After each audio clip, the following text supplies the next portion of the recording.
Bom, nós vamos continuar então. Nós estamos começando com a nossa cidade, 1898, 1899, 1900.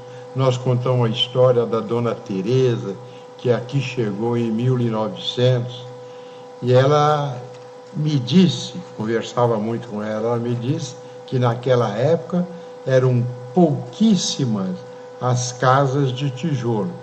O maior número de casas eram casebres. Aí nós vamos falar agora sobre o ano de 1901. O ano de 1901 teve um acontecimento muito importante, que foi no dia, eles começaram, logo no começo do ano de 1901, eles começaram então a pensar em construir uma capela para São Joaquim da Barra. E construir essa capelinha, lá onde hoje é a Praça 7 de Setembro, uma capela, e meu tio Assuero, ele deixou um documento para o museu. Houve uma época que houve museu aqui em São Joaquim. Em 1972, o Lair Deeno, ele inaugurou o nosso museu. Quando chegou lá mais ou menos em 1990, ali perto do Nena Multimarcas, ele terminou ali, desapareceu, e nós acabamos perdendo o nosso museu.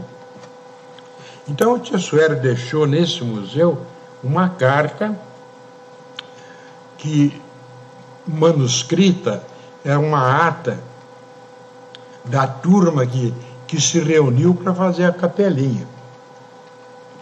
Nessa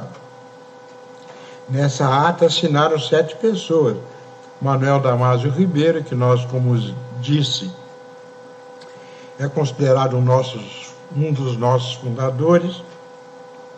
O João Batista da Silveira, que era um dos 51 sócios, também considerado um dos nossos fundadores.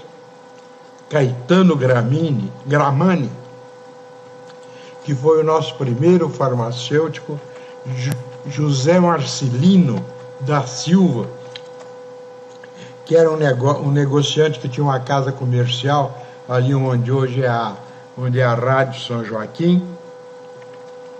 Antônio Fernandes Pedro, tinha também o Eduardo Azambuja, e aquele que era o responsável pela construção, que era o Berto Senac. E isso tudo, como aconteceu em muitas coisas de São Joaquim, a turma fazia uma lista, eles doavam. Nessa reunião, o meu bisavô, Major Cardoso, doou R$150. O coronel Orlando Diniz Junqueira, que foi o fundador de Orlândia, ele doou R$200. Eu vou falar os que doaram mais. Uma porção de pessoas doou. O Evaristo Machado Neto, ele doou R$20. Esses 3 que doaram mais, na época eles eram tidos como capitalistas. O Evaristo Machado Neto era dono da Fazenda Santa Ruth. Hoje quem está lá na Santa Ruth é o neto dele, o Evaristinho. De maneira que a nossa igreja, a nossa capelinha, ela começou em 1901, levou algum tempo, para vocês verem como naquela época as coisas eram difíceis, né?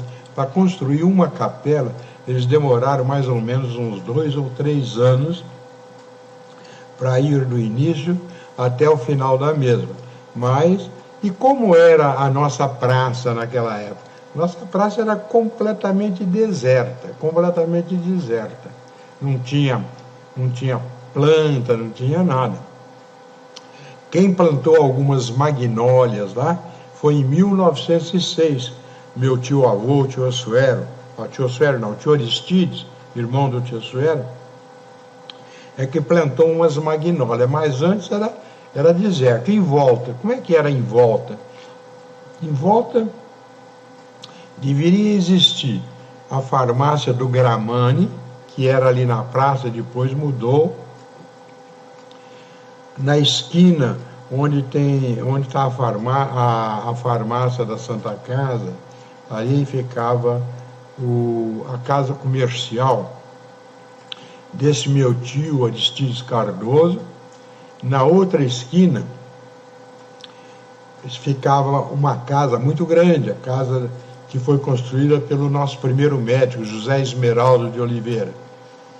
E ali, mais ou menos onde está o nosso prédio, então tinha um prédio grande, coberto de sapê, onde o Lino, barbeiro, e ao mesmo tempo ele acumulava a função de alfaiate. Então vocês veem como nós tínhamos poucas casas naquele tempo.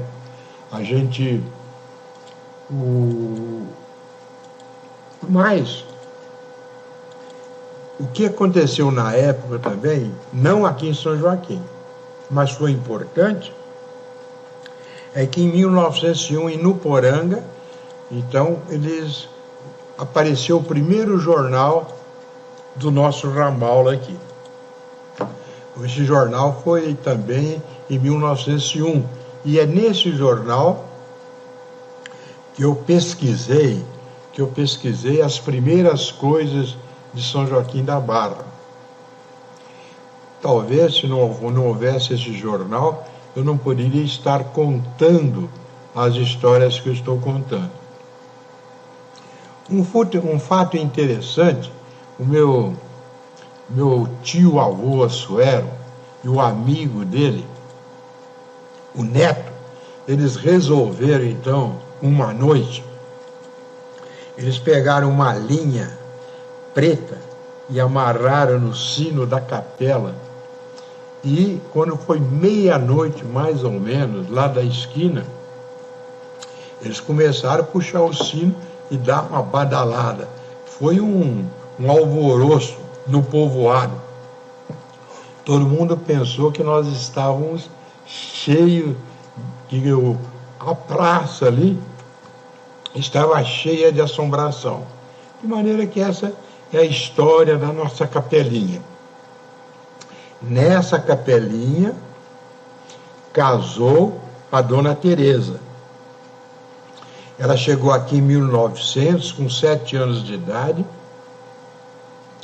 casou em 1910 com Luiz Consone, o Jota, que tinha apelido de J. Consone, e quem abençoou o casamento foi o padre Messias Tavares de Melo, que era pároco lá em Nuporanga. Ele vinha atender os católicos aqui na nossa região. Então, em 1901 foram esses os dois acontecimentos importantes: a capelinha e o jornal O Nuporanga, que durou até 1910. Nós estamos agora no ano de 1902. São Joaquim da Barra tinha 4 aninhos apenas. Os acontecimentos importantes em 1902, como São Joaquim era uma cidade que estava nascendo, ela sentia muita necessidade de professores e não haviam professores formados. Os nossos 4 primeiros professores em 1902 foram Firmiano Nobre, o Ema Gramani e Eduardo Azambuja, e o famoso Manuel Gouveia de Lima. Eram professores leigos. A dona Teresa, aquela senhora que eu falei para vocês, que faleceu com quase 100 anos de idade e com quem eu conversava muito, ela foi aluna desses dois últimos, da Emma Gramani. A Emma Gramani era irmã do farmacêutico Gramani. Enquanto ela trabalhava na farmácia, nos momentos de folga, ela dava aula para os seus alunos. A dona Teresa foi aluna dela, a dona Teresa foi aluna desse Eduardo Azambuja. Esse Eduardo Azambuja ficou pouco tempo em São Joaquim. Ele ficou mais ou menos um ano, ele veio de Jardinópolis. De maneira que nós devemos muito a esses 4 professores. O Firmiano Nobre, Manuel Gouveia de Lima. Esse Manuel Gouveia de Lima, ele foi de uma importância muito grande. Ele, além de dar, ele era um autodidata. Ele era um homem, um pouco antes lá em 1902, ele, para transmitir aquilo que ele aprendia para os alunos, ele ia até no Poranga, assistia a aula com o professor Joaquim Barbosa. Depois ele vinha para São Joaquim e ministrava as aulas que ele recebia lá. Era um sujeito de uma inteligência. O senhor João Mataraia, a gente lembrando as coisas do passado, então eles diziam que ele era de uma inteligência muito grande. Agora, o importante mesmo, em 1902, foi a inauguração da nossa estação da Mugiana, em março de 1902. A Mugiana era de uma importância muito grande. Ela foi a que desbravou esse Nordeste aqui de São Paulo, aproximando de Goiás, aproximando de Mato Grosso. Afinal de contas, ela foi abrindo, ela saiu de Campinas em 1872. Em 1889, 10 anos antes de São Joaquim nascer, ela já estava lá na barranca do Rio Grande, procurando entrar no Triângulo Mineiro. E ela foi de uma importância enorme. Essa região aqui que liga São Paulo com Minas Gerais, a Mugiana tinha o traçado principal e inúmeros ramais iam distribuindo progresso. E foi assim, tudo isso por causa do café. Naquela época, em torno de 1900, o café era a moeda mais importante do Brasil, a exportação do café. Então ela foi crescendo juntamente com essa exportação do café. Um dos nossos fazendeiros, o doutor Francisco de Almeida Prado, que é aqui da Fazenda Santa Isabel, ele veio para cá em 1892, então o filho dele, o doutor Antônio de Almeida Prado, no livro dele, ele fala que São Joaquim dependia de Batatais, onde passava a Mugiana, que para eles mandarem, exportarem o café que produzia aqui, então tinha que levar em carro de boi, levar daqui até Batatais. Diz ele que eram 7 léguas demoradas, custosas, porque as estradas não eram boas, de maneira que dava um trabalho imenso para eles fazerem a exportação. Vocês veem a importância. A Mugiana, eu lembro que quando aqui em São Joaquim sempre foi parada do trem. O trem parava para colocar água na caldeira do trem. Então, o pessoal descia, ia comprar banana, ia comprar sanduíche, ia comprar salgadinhos, laranja, ali na estação da Mugiana. De maneira que ela foi de uma importância muito grande.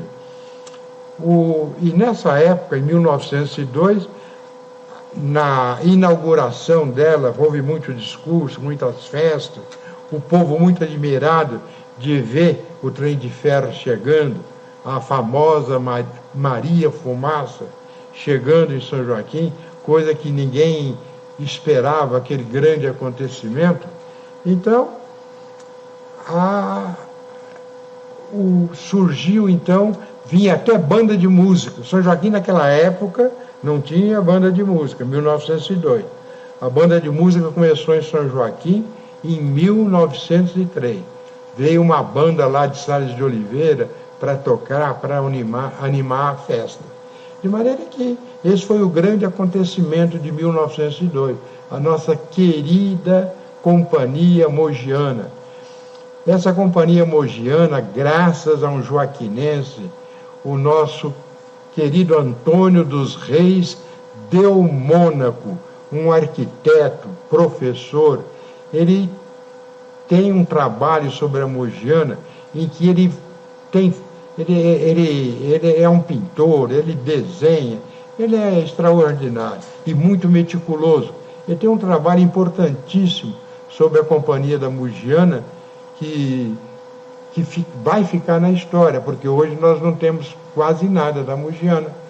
As únicas duas coisas que sobram é a nossa estação, que passou a ser uma biblioteca, e uma casa de 1908, que fica ali perto do Nena Multimarcas, uma casa de tijolinho à vista. São as duas recordações que nós temos da Mogiana. O resto está tudo registrado pelo Antônio dos Reis Delmônaco. E esse foi o grande acontecimento. Nessa época, São Joaquim, eles que, não sei porquê, encasquetaram que tinha que mudar de nome. Então eles tiveram vontade, a Câmara Municipal lá de Nuporanga, eles armaram lá politicamente um jeito de mudar o nome de São Joaquim para São Joaquim de Oiçaí. Quer dizer, no indígena, quer dizer, entre rios. São Joaquim fica entre o rio Sapucaí e fica entre o rio Pardo. E também outros pensaram em colocar o nome São Joaquim de Nuporanga. Mas isso aí não ficou na história, não. Foi fogo de palha e desapareceu. E assim nós fomos terminando o nosso ano de 1902.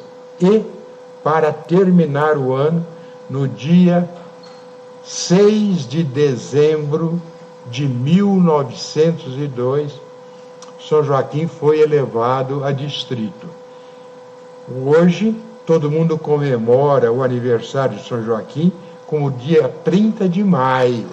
Mas antes, o aniversário de São Joaquim era comemorado dia 6 de dezembro, coisa que pouca gente talvez relembre disso. De maneira que essa é a nossa história. Nós estamos terminando 4 anos em São Joaquim da Barra. Bom, nós vimos que em 1901 o grande empreendimento foi o início da construção da nossa capelinha. Em 1902 foi a inauguração da nossa estação da Mogiana.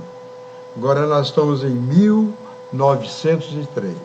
Em 1903 houve alguns acontecimentos importantes.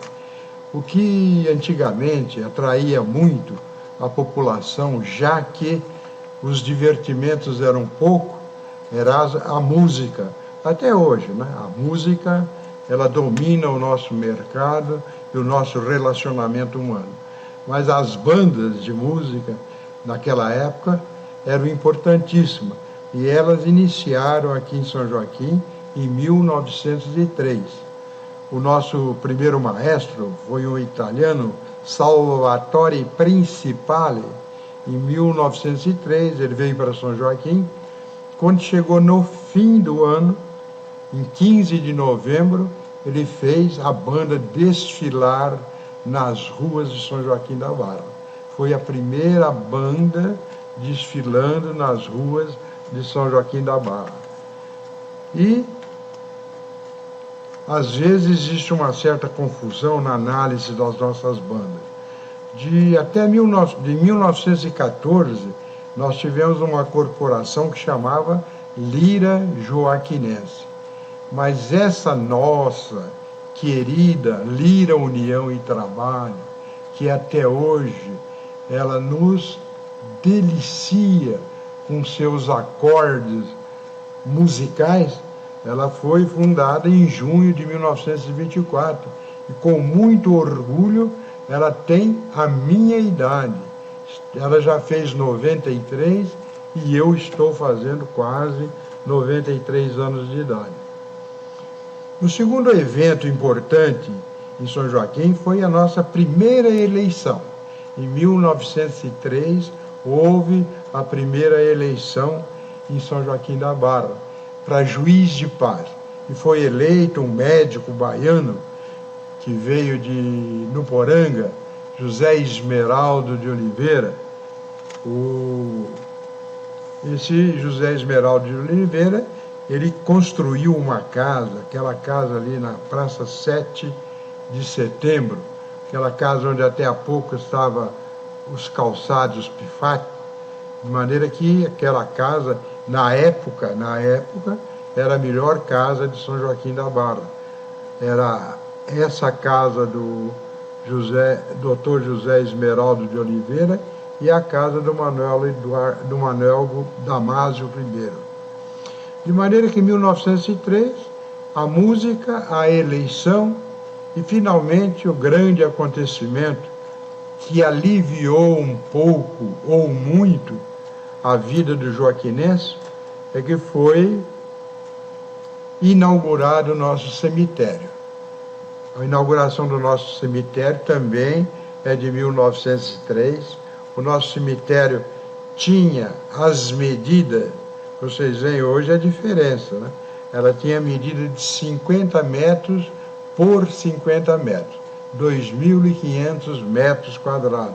Era bastante pequena o nosso cemitério. Tanto assim que ele foi inaugurado em 1903, quando chegou em 1906, quer dizer, apenas 3 anos depois da inauguração, ele foi ampliado com uma doação do João Miguel de Lima, que ele doou à prefeitura um alqueire de terra para que fosse aumentado o nosso cemitério.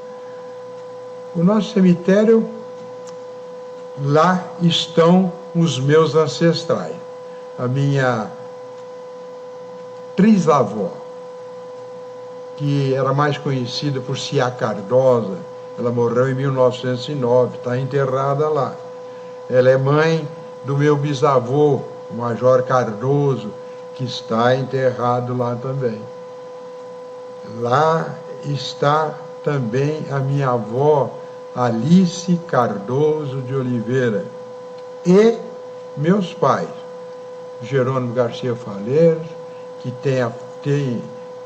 veio para São Joaquim em 1915, com essa famosa farmácia Faleiros, que até hoje, sob os cuidados do João, ela perpetua a memória do meu querido pai. E da minha querida mãe também, que estão todos lá, que é a Jupira. No nosso cemitério, as duas primeiras sepulturas perpétuas foram de duas pessoas muito ilustres.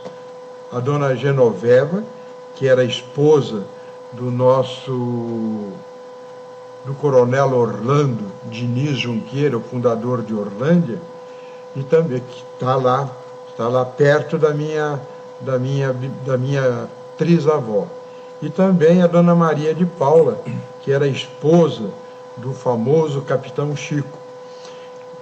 Embora esses Junqueiras tivessem, na época, mais ligação com Orlândia, elas não foram enterradas em Orlândia, porque Orlândia só nasceu em 1910. De maneira que elas foram enterradas, elas faleceram, a dona Genoveva em 1905, e a dona Maria de Paula faleceu em 1906. De maneira que essas são as grandes lembranças de 1903, que vamos repetir para nós irmos memorizando. A nossa música, a nossa primeira banda, segundo, a eleição de juiz de paz, e terceiro, o nosso cemitério que foi inaugurado, permitindo que nós não precisássemos mais ir até Nuporanga enterrar os nossos mortos.